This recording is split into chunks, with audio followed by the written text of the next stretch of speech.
Start your day with Morning Edition and wind it down with All Things Considered, only on KPBS. From global headlines to local stories, stay informed, inspired, and connected. Tune in daily or listen anytime at kpbs.org.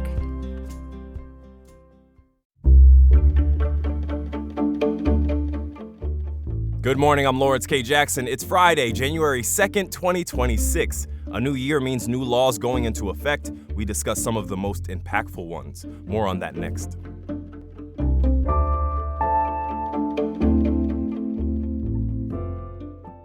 There are a bunch of new California laws that will go into effect in this new year. They impact everyday things like how fast you can drive, all the way to allergy warnings on restaurant menus. One new law authorizes the Department of Transportation to decrease the speed limit on highways by 5 miles per hour, whereas another new law allows local authorities to lower school zone speed limits by 5 miles per hour, going from 25 to 20 mph. The next bill deals with dining out and menu transparency. It adds sesame to the list of major allergens. Sesame joins eggs, milk, shellfish, nuts, wheat, peanuts, and soybeans. And starting July 1st, any restaurants having 20 or more locations must warn customers on their menu of any major food allergens on that updated list. One thing on the rise in San Diego in this new year is the minimum wage. It now sits at $17.75 an hour, which surpasses the state of California's rate. The boost applies to any employees who work at least 2 hours in 1 or more calendar weeks of the year inside the city's limits. The increase is part of the city's earned sick leave and minimum wage ordinance, which was approved by voters back in 2016. The new year has brought some rain in with it. Forecasters are saying to expect scattered showers today that could linger into the weekend. They say once the system that started on Wednesday exits the region, much of the county could see between a half to more than an inch of rain, depending on your elevation and location. From KPBS, you're listening to San Diego News Now. Stay with me for more of the local news you need.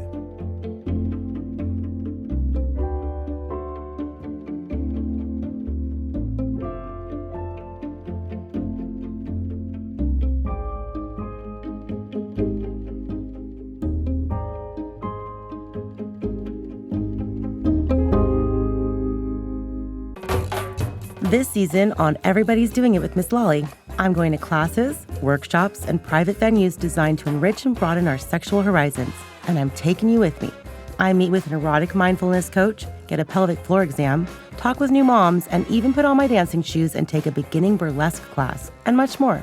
Find Season 2 of Everybody's Doing It with Miss Lolly wherever you get your podcasts, and come join me in my search for fun and sexy adventures that are available to you.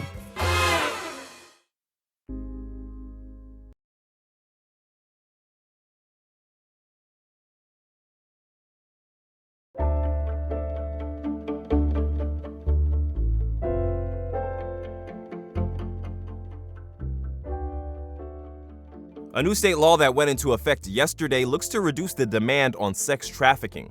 Reporter Andrew Dyer says city leaders and law enforcement are calling it a game changer. The new law makes it a felony to solicit sex from minors. San Diego Mayor Todd Gloria and San Diego County District Attorney Summer Stephan sponsored the bill, AB 379. Gloria says it shifts police focus to the demand side of the sex trade. For years, our laws have focused overwhelmingly on those being sold rather than those driving the demand. This bill reflects a simple reality. If we want to reduce exploitation, we must reduce demand. Stephan says before the bill, it was a misdemeanor to solicit a sex worker, regardless of their age. So anyone out there who thinks that they're going to get a citation or a misdemeanor for buying a 17-year-old, a 16-year-old, a 15-year-old, think again. The bill also funds recovery programs for trafficking victims. Andrew Dyer, KPBS News.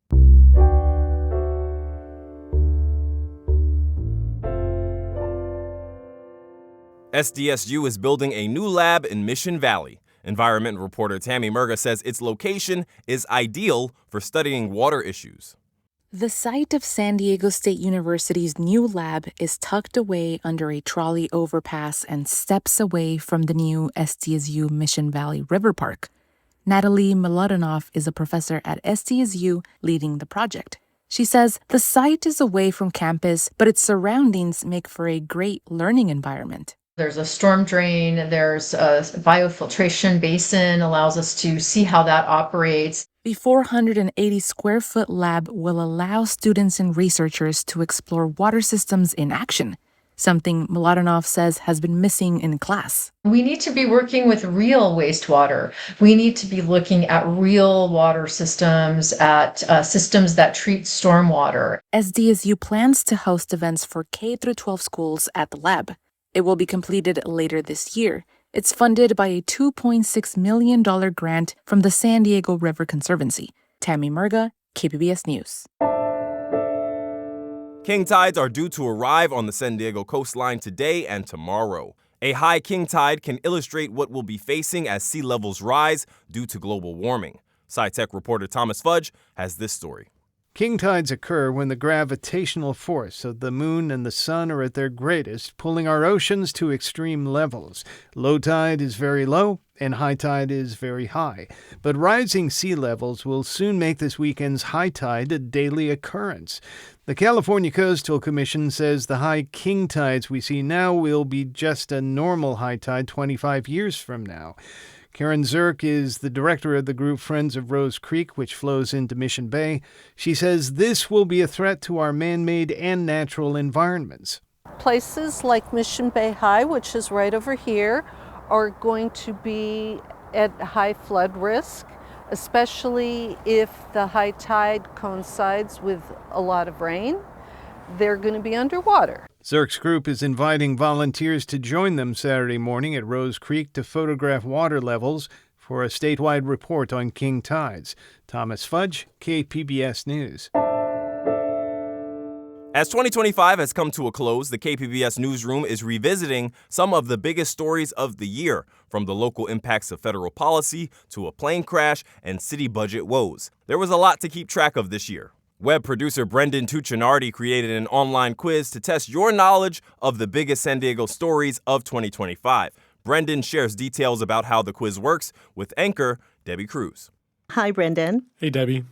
So tell us about this quiz. What can players expect? So it's 10 multiple choice questions about some of the biggest stories of 2025. For example, there's one about the city of San Diego's reformed ADU rules. And there's also some about the local impacts of federal funding freezes. Do you want to try answering a question, Debbie? Why not? Okay, so an 8.8 magnitude earthquake in which country prompted tsunami warnings along the San Diego coast? Ooh, I'll go with Russia. That's right. All right. In addition to the quiz, you wrote a year in review article. How did you determine which stories to include? So it's a pretty data-informed process. I was able to run a report that shows me the most read stories on kpbs.org. So in that sense, it's pretty cut and dry. But the selections were also informed by understanding the community and choosing stories that had a lot of impact. I think a good example of that is the Tierra Santa jet crash, which displaced several military families. Can you talk about some of the podcast episodes that received a spotlight this year? Yeah, so the most downloaded podcast episode of 2025 was one from Port of Entry. It was called Special Report, An Unexpected Home. It spotlights Laura Pabon, a staff member of one of Tijuana's busiest shelters, Casa del Migrante. Laura shares her journey to Tijuana, discusses the pivotal moments that inspired her to help migrants and how she assists new arrivals in finding a new home. On a more personal note, I chose to spotlight an episode of The Finest, which is KPBS's arts and culture podcast. I moved to North Park in 2025, so I really enjoyed learning about local neighborhood legend Lucky Wong and his one-man diner. I walk by the old diner all the time, and I smile, and it was cool to learn about the city's effort to rename a street after him. So, Brendan, what made you come up with such a quiz? I think the primary inspiration was NPR does their weekly news quiz, but also here at KPBS, we're always trying to figure out ways to help people kind of interact with our content and understand the news. We do every election, we have a candidate quiz where people can fill out a questionnaire and get matched with the candidate that matches their beliefs the most. And also we built the KPBS Budget Challenge, which allowed users to kind of build their own city budget and make the tough decisions in a deficit year. Kind of makes learning fun, right? Yeah, exactly. All right. Has any of the staff taken this test? No, but I sent it to my friend group chat, and no one was able to get 100%, so I guess it's pretty hard. What's the highest score someone scored? The highest was 7 out of 10. Oh, that's not bad. Yeah, not bad. Well, good. So where can people find the quiz? You can find it online at kpbs.org/quiz2025. Thank you, Brendan. I've been speaking with Brendan Tuccinardi, the creator of an online quiz to test your knowledge of the biggest San Diego stories of 2025. Thanks, Debbie, and good luck.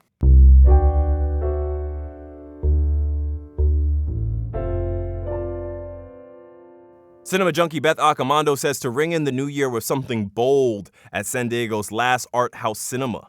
She recommends Resurrection, opening today at Digital Gym Cinema. Chinese filmmaker Bi Gan is not for anyone who's in a rush or needs everything explained by the final fade-out. He makes films that you must surrender to while drinking in their intoxicating imagery. His latest, Resurrection, had its West Coast premiere at the San Diego Asian Film Festival, and it defies description.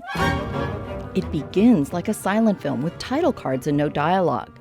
People have stopped dreaming to obtain immortality. But a dangerous creature referred to as the Deliriant continues to dream, traveling through history and warping the fabric of time. We experience 5 dreams, each defined by a different sense and cinematic style. B ties the Deliriant directly to the medium of film, making Resurrection a gorgeous homage to the power of cinema. Resurrection has no conventional plot, but instead explores what makes us human, asking if humanity can survive without dreams and imagination. As in his previous film, Long Day's Journey into Night, he orchestrates a stunning extended shot to mesmerize viewers while weaving the threads of the story into a final surge of bittersweet emotions. Resurrection is cinema at its most breathtaking. Beth Accomando, KPBS News. It is a rainy New Year's weekend in San Diego, and we have some other weekend event ideas for you and yours to try and stay dry. Going all weekend long is the San Diego International Auto Show. That's happening at the San Diego Convention Center on Harbor Drive and attracts car enthusiasts of all kinds to gather and see an array of different vehicles. The show kicked things off yesterday and runs through Sunday. On Saturday, you and the kiddos can stay inside and catch a movie as Liberty Station's The Lot is offering their 3 movie tickets for $6 deal. This weekend, the offer only applies to morning showtimes of Angry Birds. You can check libertystation.com for more info. Sunday is reserved for skateboarding. It's an event that celebrates birding and skateboarding. Attendees will cruise through the skate park at Robb Field for 1 hour while also learning to identify some local bird species. You can visit the San Diego Bird Alliance's event calendar for more info. Whatever you do this weekend, enjoy. That's it for the podcast today. This podcast is edited by Brooke Ruth and hosted and produced by me, Lawrence K. Jackson. As always, you can find more San Diego news online at kpbs.org. Thanks for listening and have a great weekend.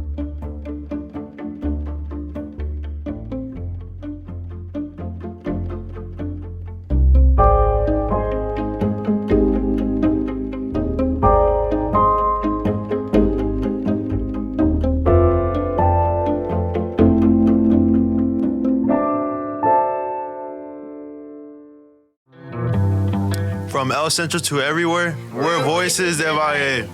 Voices del Valle? Voices del Valle is a team-produced podcast about coming of age in California's Imperial Valley. I love Voices del Valle. On the next episode of Voices del Valle, we will talk with teens about their cheer and soccer championship seasons. I've got to listen to that. Voices del Valle, fresh voices, bold stories made in the valley. Voices del Valle. Find us on KPBS or wherever you get your podcasts.